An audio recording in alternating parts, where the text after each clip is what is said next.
Right, let's grab me and it goes that way round. Does it matter?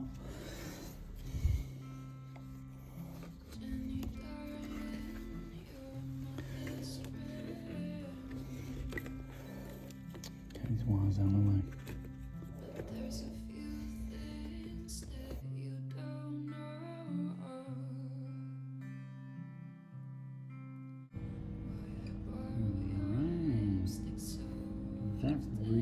Very nice.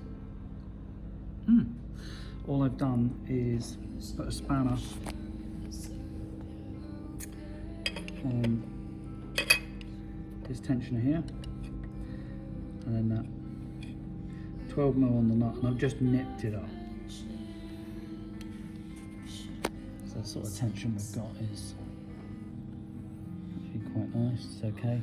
We're not going to know until it's done a couple of revolutions, to be fair. And then I'll look at retensioning again. What we're doing is real nice. That was in my way for a moment. So I'll pop that back up and then we'll do the next belt.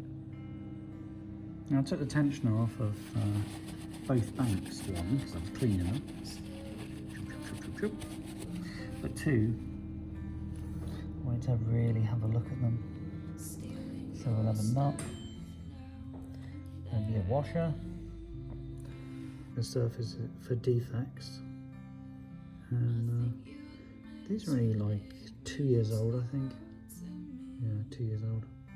Just really give them a clean up, and then I'm going to give them a squirt of the old Bulldog BDX, which is a great product, just to help lubricate it, get it through another 2 years.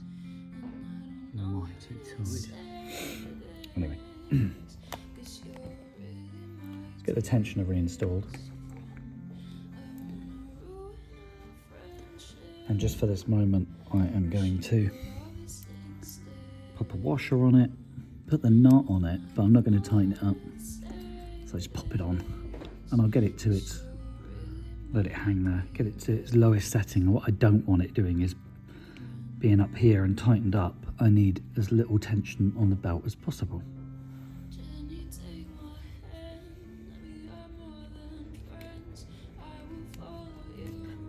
Let's pop this on. This horizontal belt is so much easier to install than the vertical belt, because the vertical belt on the vertical belt on the crank pulley has this separator, this metal separator. So trying to get a toothed belt over the separator costs your fingers. You have to work really hard, which is why I start at the bottom and kind of faff around and work my way up. Whereas on this belt, I start here and work my way back. But we're all going to have different techniques, yeah, and I'm sure the manual will tell us to do it a very particular way too.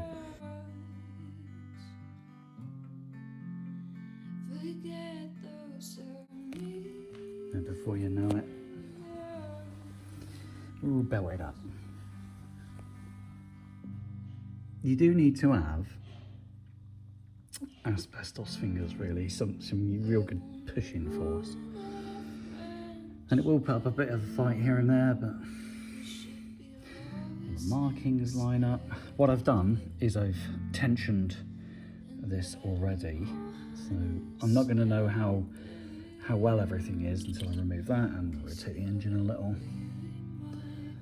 and then I'll actually go for tensioning. But in the meantime, looking pretty good, right? It's looking okay. Happiness. What a afternoon. Especially with the phone ringing, and I was supposed to be working here on my own and nice peace and quiet. Ain't getting it. So yeah, hope you like it. I like it. Let's see how this goes after a rotation. Very cool. I think what I'll do is I'll pop this out.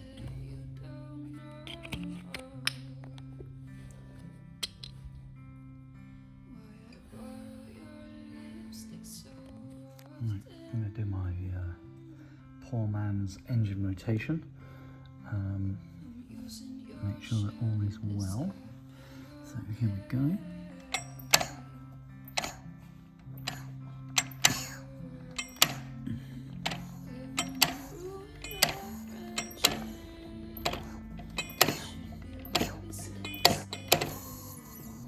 Ooh. And a bit more. Nearly there, So we've done one full rotation. Timing marks have lined back up, which is what we want. And we've had no piston to valve contact. Nice. I'm going to rotate it a couple more times and then I'll adjust for belt tension on both belts before I think about boxing this up and calling it a day. That is nice. I like the look of the bike. I understand why, and I do understand why some Americans that I've seen online do this whole open belt thing. It's just a pleasure being in there every couple of years. Torque settings 25 Newton meters. This is set for 24. That's one.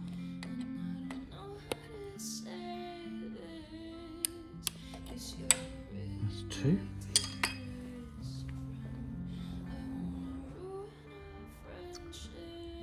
Lovely.